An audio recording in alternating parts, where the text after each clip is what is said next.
également te moom bu baax parce que y a des ces dossiers yoo xam ne sont éminemment politiques ñu jox ko magistrat jël na lii mënuma ci wax dara allez régler vos problèmes politiques sur le terrain politique. dama lay wax benn histoire rek Alkali Cissé.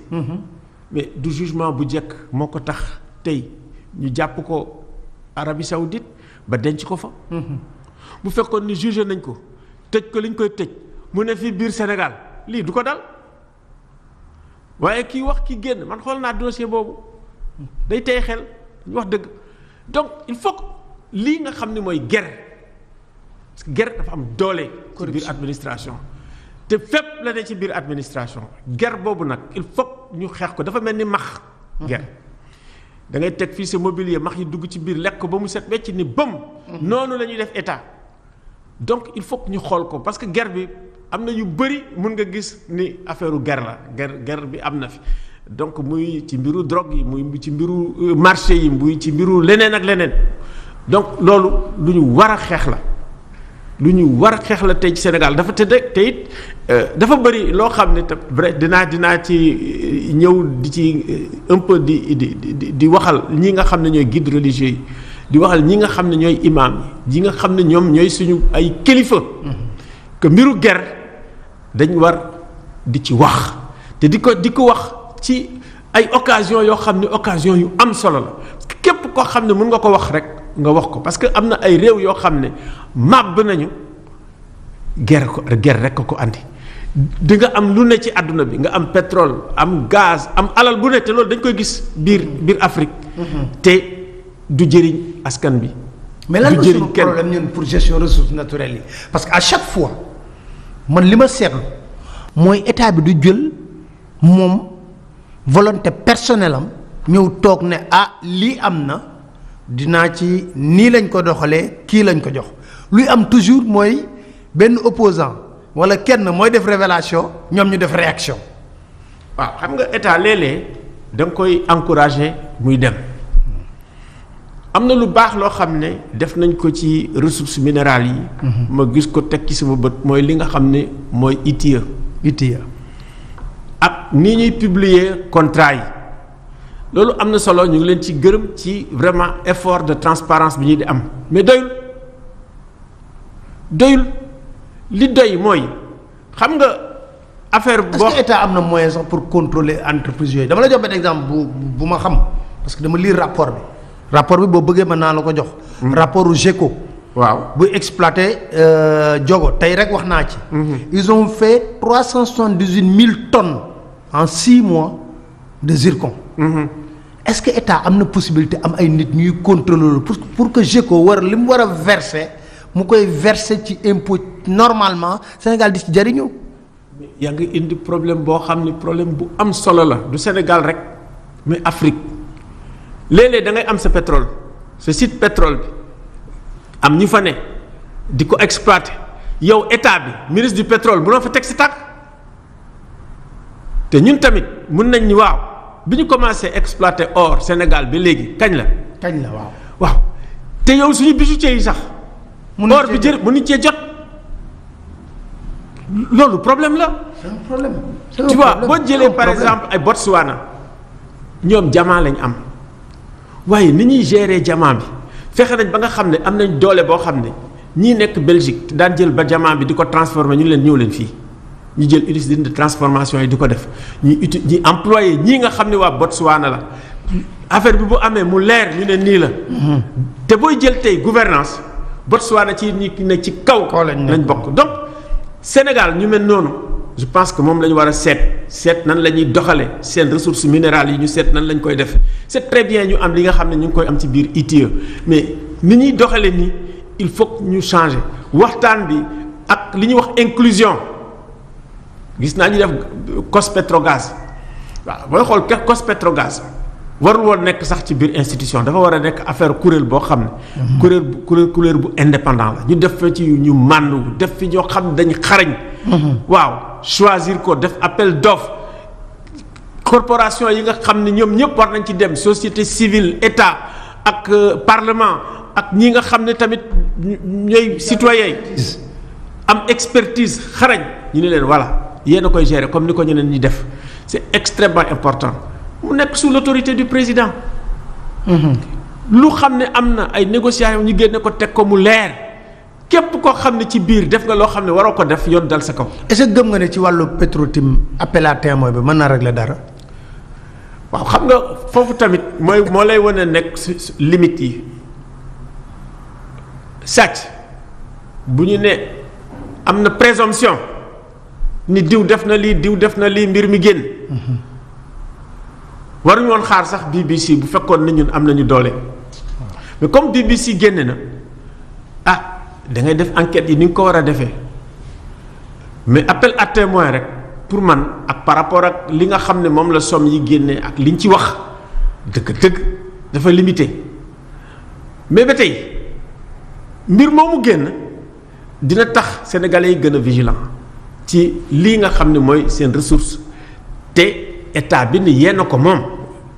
yéen askan bi dugal ko ci référendum bi dugal ko ci biir référendum bi dugal ko ci loolu tamit lu baax loo xam ne président def nañ ko mun nañ ko nii mais très bien c'est une très bonne chose. mais ku ci wax ñu ne waroo cee wax. mais loolu mooy bizarre mais loolu laa wax sax loo xam ne yow yaa jël. initiative nga ne askan bi lii yéen a ko moom. da nga war toog ni léegi nan la ñuy def ba nga xam ne. Sénégalais bu ne dina ci gis boppam. ñan la nga xam ne ñoom lañ wóolu seen loxo set na am nañ xam-xam am nañ mandute te it mbokk Sénégal yépp ne ci biir ça veut dire catégorie yépp ne ci biir ak li ñuy wax sax corporation yi ñépp ne ci biir nga xam ne représentation Sénégal bu am solo. moo fay nekk ñu am expertise am mandute loolu bu fekkee ne def nañ ko dina xaw a dal xel te it dina tax nit ñi bennoo parce que bennoo bi ñuy wax du sax parti bennoo dëgg mooy bennoo Sénégal waaw bennoo Sénégal lu am solo la loo xam ne moom la ñu war a tabax ci ay fànn yu bëri te it il faut que ñu xam ne bennoo ñun moom la ñuy liggéey ci l'en commun. bennoo ci li bokk mooy mun na bañ aussi ñun bokkuñu xalaat war nañu nangu ni nit ay sénégalais bokkuñu xalaat ci ni ñuy defee. absolument mais dégloonte. respectante parce que aussi démocratie comme ni ñu koy wax rek mooy common decency ça veut dire ku nekk nga naw sa morom ku nekk nga respecter sa morom. ku nekk ngay déglu sa morom. ba pare génn fi culture de la haine parce que léegi discours bii am man damay toog di seetaan télé bi may xool les catégories sociales ak ni ñuy waxee ak ni seen. les dérives ethnicistes. ak dérives yi nga xam ne mi ngi fi am ne il faut ñu seet nan la ñuy waxtaan ba nit ñi gën a dal di gën a dégloonte te état bi di gën a déglu nit ñi parce que nit ñi mer nañu. élection rek mais dañu jël démocratie électorale def nañ ay ñaari alternance macha allah waaye boo xoolee ba tey pour que xool élection yi mujj def ñi kii nga xam ne moo gagné ak ñii opposition nga xam ne ñoom gagné nañ leen. ba tey nanguwuñ ne diwoo gagné nanguwuñ ñu ne vraiment ñu ngi koy féliciter di ko gërëm ci élection yi nanguwuñu ne élection yi leer na te tey ñu ngi toogaat comme 1991 xam nga yàgg na di waxtaanaat ci naka la jeu électoral bi boo jëlee li ñuy wax fichier électoral boo jëlee 91 ñu ngi ko daan wax 2000 ñu ngi ko doon wax tey ñu ngi ci ñëwaat. donc yooyu yëpp boo ko gisee mooy ñii nga xam ne ñoo seq mbir mi ñoom ci seen bopp xam nañ ne dafa feebar. mais lan moo indi feebar. ñu ngi indi feebar bi lu ko indi bari na mooy nguur boo ñëwee ba agsi ci nguur. ak ni nguur gi demee ak doole ji ngay am dafa mel ni. xam nga dañuy wax rek man ay présidents yi dafa mel ni ay président de droit divin. yàlla moo la ko jox nit ñi nangu ko te it li nga am ci puukare dafa yaatu amul dara loo xam ni mun na téye loo xam ni yow bëgg nga koo def du assemblée nationale moo la mun a téye du lii di justice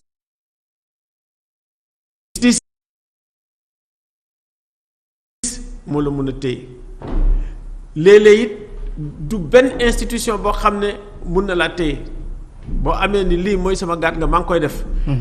lenn rek moo la téye xëy na nit ñi xanaa génn ci mbedd mi te loolu moo amoon fii 2011 loolu lan mooy signifier xam nga bu ñu nee démocratie dañu naan démocratie représentative. mais ñi ñuy représenter est-ce que nit ñuy représenter noonu la est-ce que nit ñuy représenter gis nañ ci suñu bopp est-ce que est-ce que nous sommes bien représentés. à l'Assemblée nationale parce que démocratie représentative mooy loolu ñii nga xam ne tamit ñoo ñuy nekk ci exécutif bi nga xam ne dañu leen ko dénk. est-ce que nit ñuy représenter ñu ngi koy représenter ñun ñëpp donc bu ñu ñëwee ba nga xam ne ñu ngi waxtaan comme ni ma la ko waxee. mooy feebar na te démocratie du élection rek de. non du ay élection du ay rendez-vous électoral d'élection puukare bi xam nga dañuy def ay booy def organiser pouvoir ka pour li ñuy wax puukare bi. di nga xam ne mooy nguur gi. yow day ngay am sa wàll mais am na ñoo xam ni am nañ seen wàll. maanaam lii nga xam ne mooy yoon daf ci am wàll li nga xam ne mooy assemblée nationale daf ci am wàll boo jëlee gouvernance nga xam ni. lépp loo xam ne mooy ñëw ci ni ñuy doxale alalu réew mi.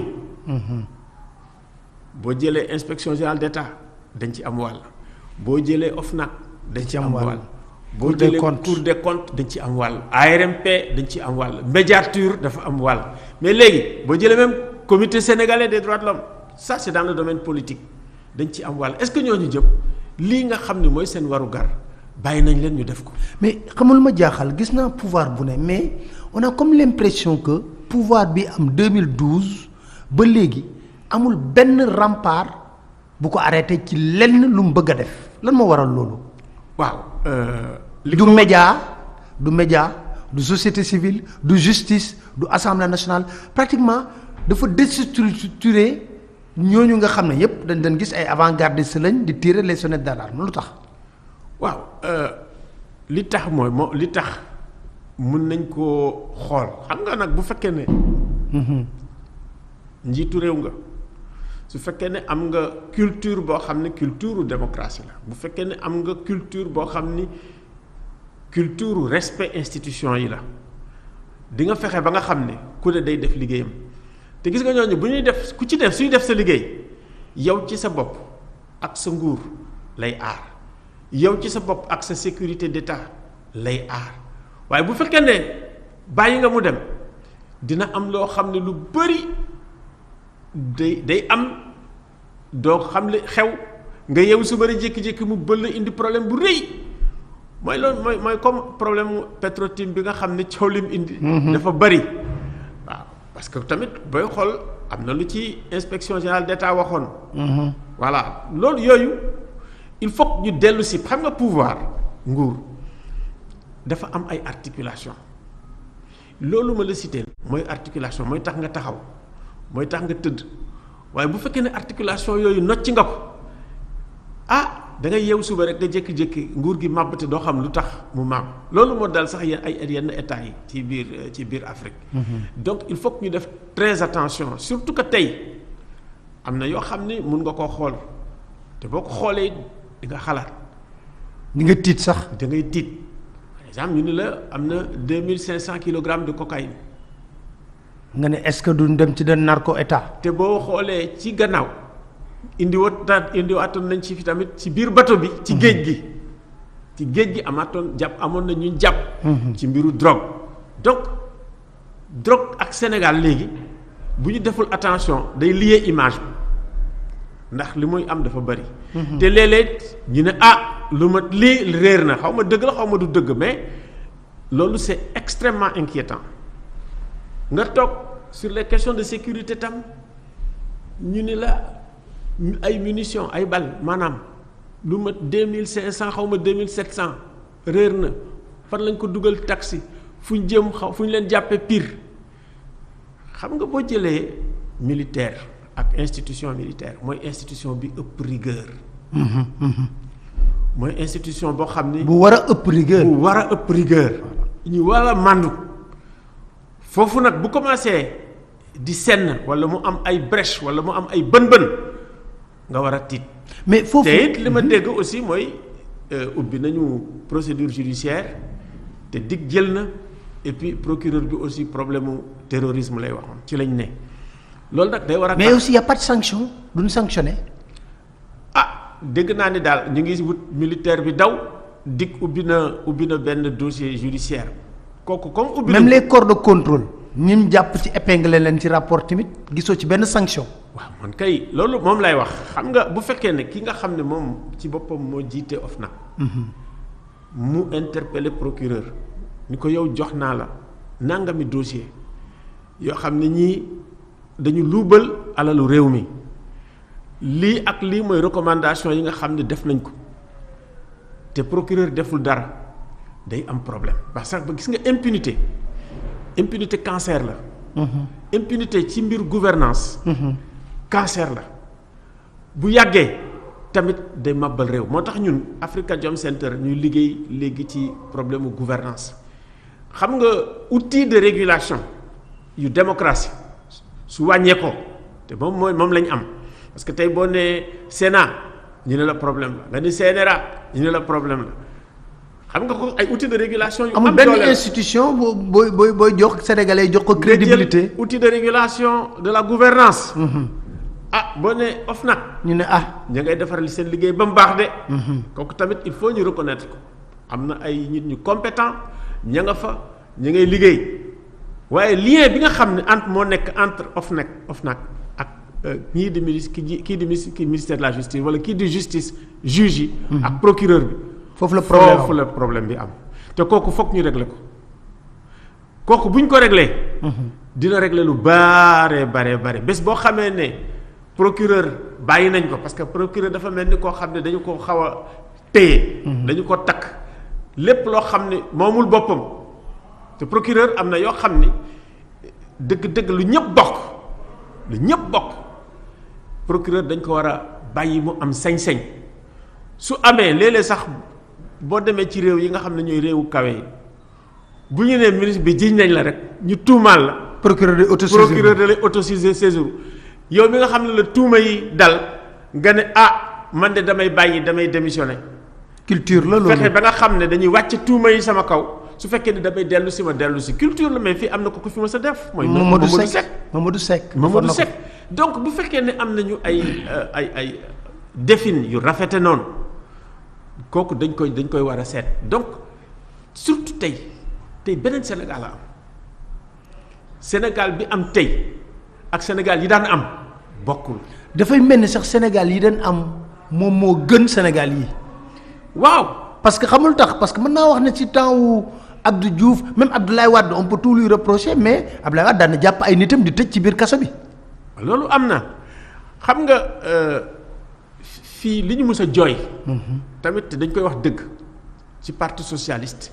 mooy gouvernance bi tamit dafa amoon affaiblissement. bu fekkee ni jël nga tey ay ONCAD am nañu problème. waaw am caisse de péréquation.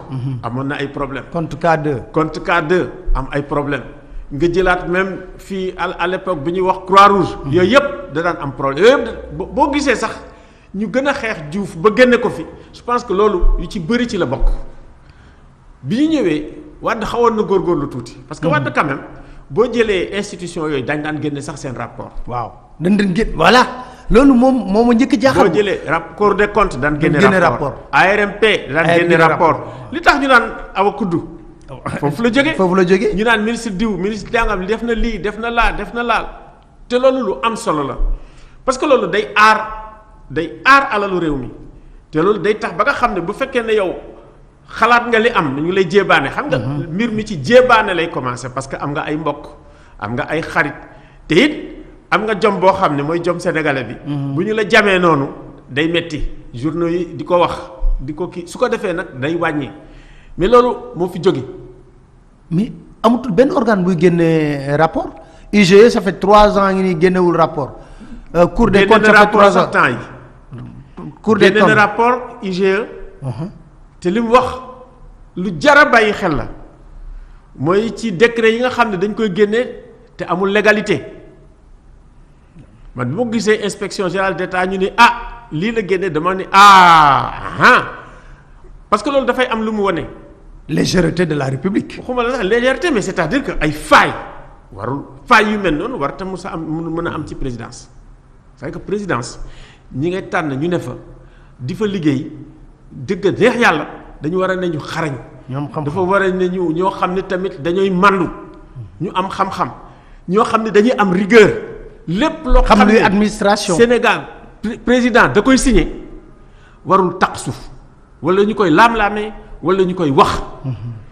loolu nag bu ñu commencé di ko dégg ñun ci suñu bopp suñu xel war naa tiit. war nañu ne lii nan la mën a amee.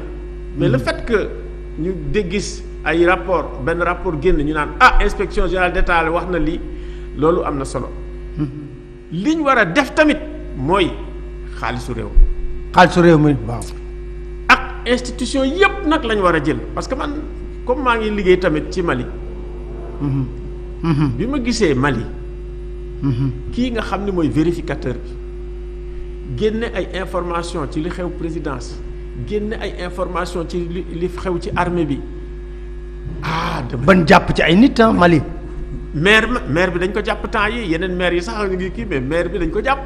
ki nga xam ne moo gën a jege sax te ci ki di IBK wax te mu nekk ak paysans yi. mu ko jàpp te loolu tamit boo ko gisee communauté internationale ñoo dóor seen loxo ci kii nit il faut loolu arrêté donc Sénégal am nañu vraiment chance am président boo xam ne il est jeune président boo xam ne teg na ay institutions yoo xam ne mi ngi fi léegi nag. est-ce que institutions yooyu tamit du ay faire valoir rek en réalité. bu ñu gisee li xew kay dañu naan ak liggéey bi nga xam ne danañ ko def. waaw te amul njëriñ. parce que liggéey bi amul njëriñ moo gën a bon. mais est-ce que le problème du Sénégal véritablement Alioune c'est pas le trop de pouvoir bu concentré wu entre les mains d'un président de la République.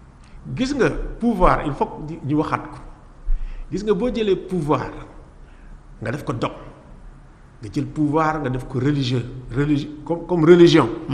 te léeg-léeg loolu mooy am nga xool li nga xam ne dëgg-dëgg mooy xaw ma naka laa koy wane li nga xam ne ci pouvoir da la koy jox mooy li nga xam mooy zaahir bi. jox la ay puukare yoo xam ni motaar yi représentation ba nga dugg ci biir. ba tamit nga am ñi la wër naan yow rek la nga xam ne da ngay mel ni sax comme yàlla nga. te kat nit rek nga. nit kese nga.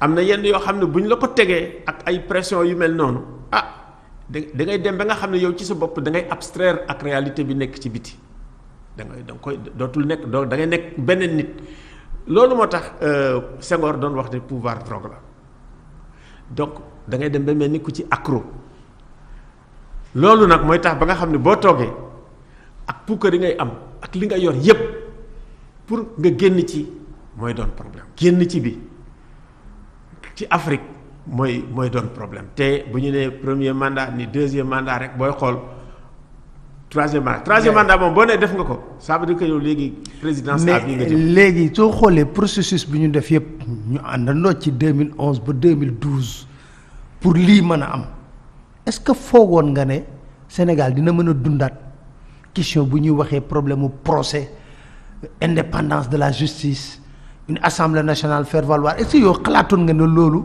waruñu ko woon mën dépasser. xam nga Sénégal dama koy wax ci jaar-jaaram Sénégal quand même bu fekkee ne ya ngay xool peuple Sénégal c'est un grand peuple réew mu tuuti la. waaye Sénégal la ngi woon UNESCO Sénégal la ngi woon FAO booy xool yeneen réew yi fi nekk ci biir Afrique ak Sénégal la ngi woon ci kii de football bi.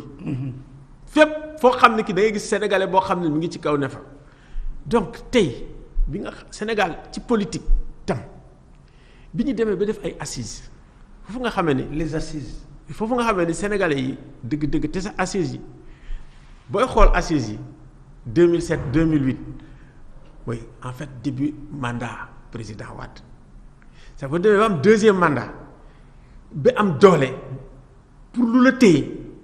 su fekkee ne yow ànduloog sa sago wala ànduloog ay nit yoo xam ne wala amul ay institution loolu yu la mën a téye da ngay foog ne dara tootu la të loolu mooy indi 2007 2008 te it xam nga 2008 la na ko indi gis nga pouvoir mooy objet de valeur absolue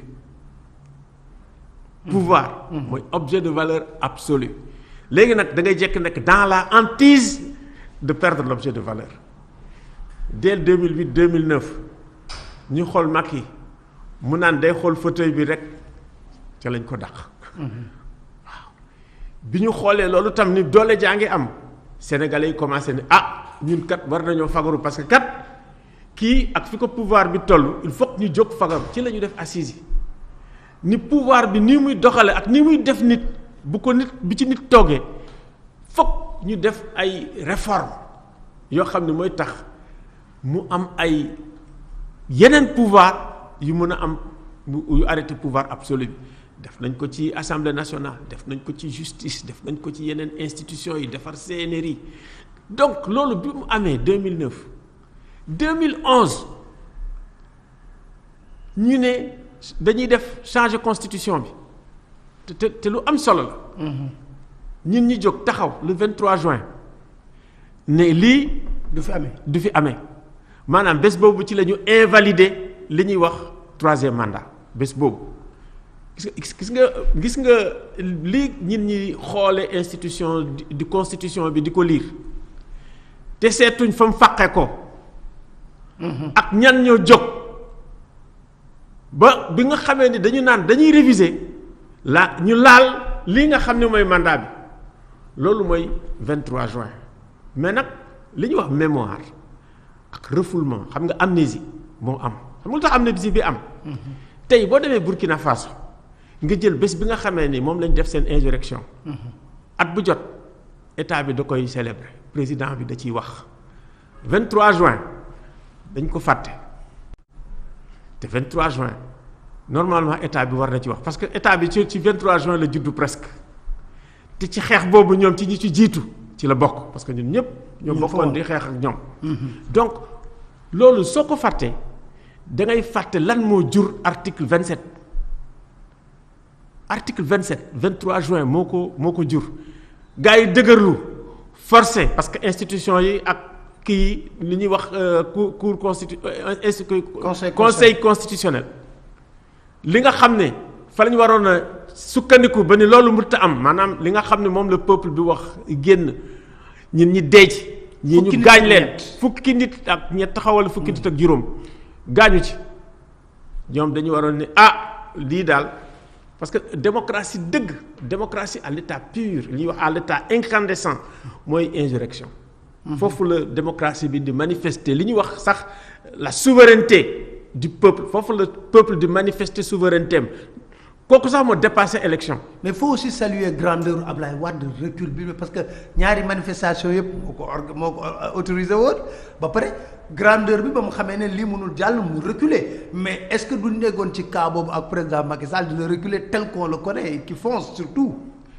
c'est-à-dire que fii nga xam ne moom mooy Wade amul woon beneen choix bés boobu.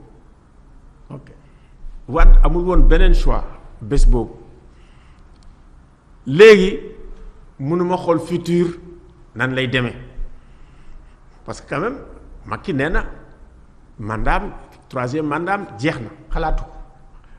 xalaatu ko wax na lu leer. te mën nañ ko comprendre mais waxoon nañu tamit ne 5 ans lay def 7 ans moo tax ñu ne est-ce que mën nañ sukkandiku rek ci kàddoom. loolu tamit lu leer la parce que aussi leadership. li ñuy wax leadership la parole donnée est sacrée. waaw sa wax ja. waaw li ñuy wax gor ca wax ja. gor ca wax ja. loolu tam lu am solo la. fii ñu toll nag maanaam boo ñëwee xool mandat bu bees bi. ak coppite yi nga xam ne am na Sénégal. ak ressources yi nga xam ne am na Sénégal dafa nekk mandat boo xam ne enjeu bi dafa élevé mandat bi ñuy def maanaam élevé boo xam ne su fekkee ne xool nga Sénégal ak li ko wër ak problème yi mu am ak lii nga xam ne mu ngi nar a ñëw bu fekkee ne xam nga enjeu yi te nekk président da nga naan fii de laa mën a defaree Sénégal ba nga xam ne bés bu ma demee daañu ni gongo lii nga xam ne assises yi wax nañ ko mu nekk ay propositions yu claires ñun sax dañ ko jëlaat Afrikajom Center. defaraat ko jox leen ko ñoom ñëpp ñu ngi defaraat benn aujourd'hui rapport boo xam ne ci liggéey yi ñu def ci at mi yëpp muy suñu rapport d'activité moom la ñuy préparer di ko def génne li nga xam ne sax du fekk ni du ñun ñoo ko def mais ci waxtaan wu yaatu ñëpp bokk ci sénégalais ñu ne lii mooy bëgg-bëggu sénégalais lii mooy bëgg-bëggu sénégalais loolu def nañ ko pare nañ ko danañ leen ko yëpp président mun nañ ko jàppal ne mu ngi commencé mandat gars yi commencé di coow di wax mu ne man de dama bëgg am sérénité dama bëgg am calme ba sama mandat jeex waaye ni mu ko defee xëy na kooku moo xaw a tey xel. mooy dàq ku wax ku tudd mais est-ce que ñu bëri dañ ne bañul ku tudd 3e mandat mais dafay bañ ku le ko mënoo def 3e mandat. waaw loolu xam nga ci ñooñu lay dàq. loolu la ñuy wax mooy métacommunication. voilà xam nga démocratie moom mbiru démocratie mbiru citoyen yu libre lañ. citoyen yu libre mooy citoyen boo xam ne am nga sa sañ-sañ di wax sa xalaat. wax sa xalaat nga nekk ci parti politique nga nekk feneen maanaam ni mu ko gérer. moo indi problème bi nga xam ne ñun ñi seen xel ñu ngi laajte wax lii lu mu. parce que aussi bu fekkee ne comme ñun nga xam ne ñun nous sommes des pragmaticiens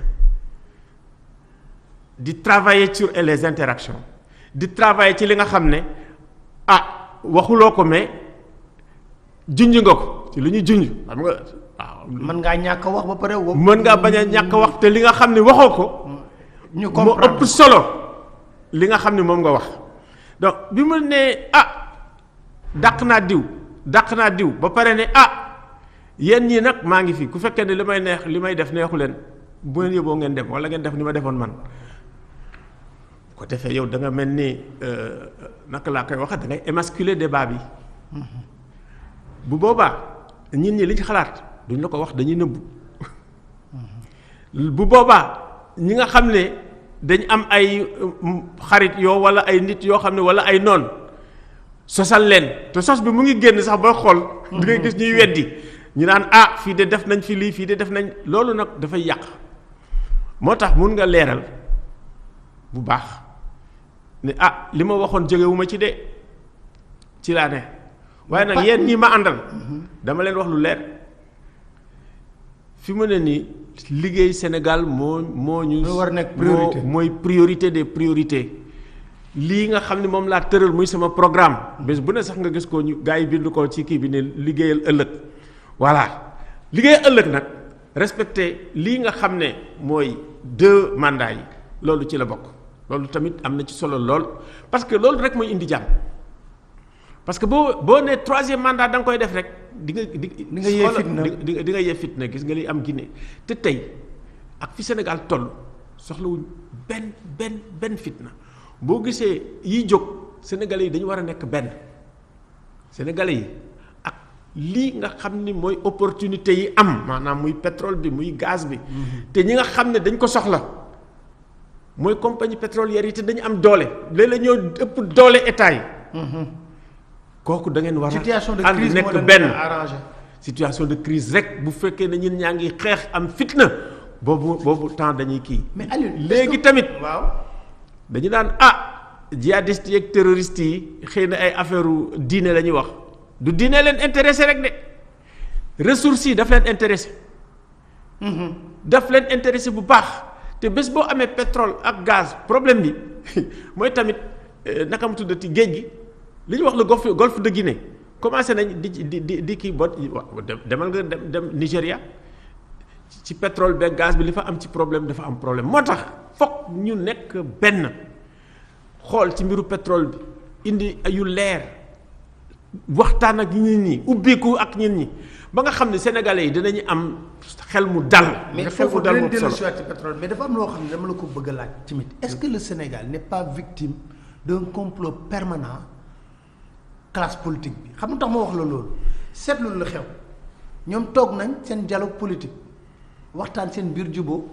yokk 2 ans mandat élus locaux. waaw loolu xam nga teguñu ko fenn. xam nga bu ñu nee démocratie. waaw mooy li ñuy wax agenda républicain bi. il faut le respecter. bu baax te élection yëpp am solo. muy élus locaux yi.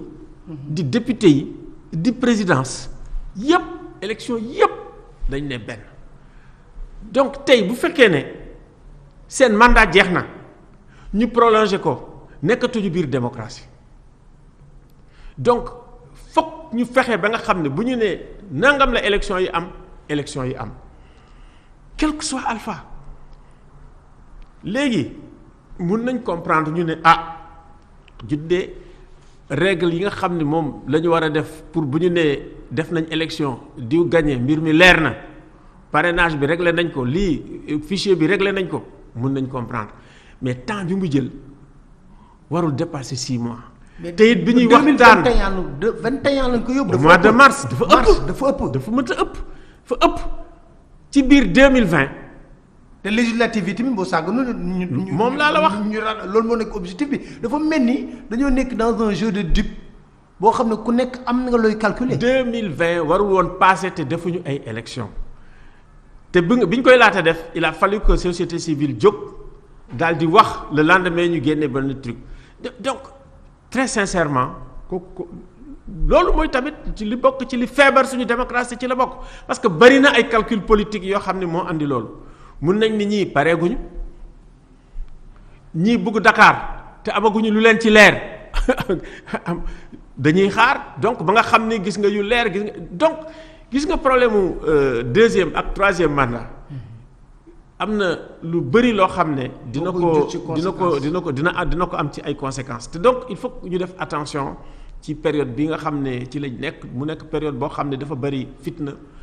et puis suñu sous-région bi dafa bari fitna te it fi ñu toll nii dañu war a gën a nekk benn parce que ñun ci suñu bopp ak yi nga xam ne ñu ngi am temps yi ñu naan kii nga xam ne mooy ambassadeur Chekau jàpp nañ ko fi donc il faut que sénégalais yi xam ne par rapport au terrorisme foog sénégalais yi ne benn par rapport aux hydrocarbures foog sénégalais yi nekk benn par rapport lii ñuy wax aussi les outils de régulation de la démocratie de la gouvernance de la sécurité ñu nekk ci benn mais si jamais nga ne man pouvoir bi dama ci ngoy dañ koy jël par force dañ koy kii du régler leen te it dialogue bi fokk ñu def ko mu gaaw parce que bi ñu commencé di dialogue ba léegi. mais est-ce que parce que man dama ne xam nga ne Famara Ibrahima Sagna est de la vieille école. dafay bëgg légalité. dañ koy nangul loolu tamit moom kilifa la. du ko ndaw nekkoon na fi président conseil économique social bu lu yàgg. nekk tamit ku doon dox ci diggante Abdou Diouf ak Abdoulaye Wade mais pour Macky Sall installer ko rek pour mu tàmbali liggéeyam quand même da ngay yëg bi si ak ne est-ce que amul mauvaise volonté. parce que pour installer Famara mun du mat sax demi journée. Famara officiel daanaka nijaay la si man. waaw te it ku ma naw la jàng naa ci moom lu bëri. ci état Sénégal histoire politique du Sénégal te xam naa tamit. li nga xam ne def na ko ba nga xam ne en 91. moom c'est le principal acteur bi indi consensus te à tous les niveaux la liggéey foo xam ne kenn mënu ko woon xalaat parce que amoon na temps mënoo xalaat sax nga teg waat ak Diouf ñuy waxtaan. koo xam ne dem nga ba régler loolu yow amuloo preuve booy joxe. seulement nag il faut ñu xam ne ñoom ci ñi nga xam ne ñoo sañc état Sénégal ci lañ bokk. c'est dans les années 60 la ñëw bokkoon ak classe ak Abdou Diouf nekk xaritam am loyauté ak moom liggéey ak moom ba fi mu toll te fu mu dem macha allah da koy defar ba nga xam ne macha allah day baax donc tey sargal ko lañ war a def. te am na yoo xam ne tamit wax naa li inspection générale d'État def gis nga formel ak informel légalité ak illégalité bu ñu demee ba nga xam ne frontières yi day mel ni lu nëx day andi problème te lii ci la. soo defee da ngay def rek nga installer de façon def ko immédiatement nga installer ku ne xam fi nga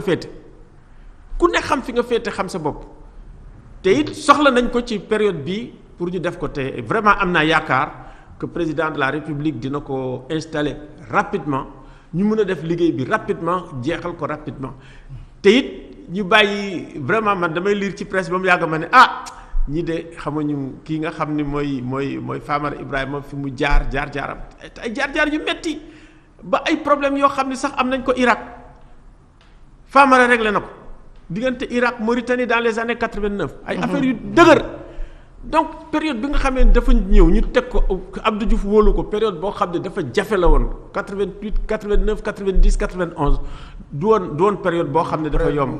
bu Sénégal waaw voilà te foofu vraiment liggéeyal na fa Sénégal liggéey bu baax donc mun nañ mais li muy sàkk lu yomb la c'est pas quelque chose de difficile. bokkuñu culture d'état culture d'État yi conflit culture d'État moo am entre ñi nga xam ne ay xale lañ c'est la jeune génération sont beaucoup plus free beaucoup peut-être plus flexible ak culture d'État boo xam ne c'est des gens yoo xam ne ñoom ñoo créé État Sénégal ñoo ko def ñoom Habib Thiam ñoom Doudou Thiam ñoo ko def te liggéey nañu macha allah parce que quand même li nga xam ne Senghor dem na bàyyi ñoo fa base État bi mu ñu am ak État de droit bi mu am lu dëgër la woon waaw li nga xam ne dañ koy teggi moo indi ba tey problème yi nga xam ne moom lañ am fii mais ak problème yi lu mu daan am Senghor amoon na au moins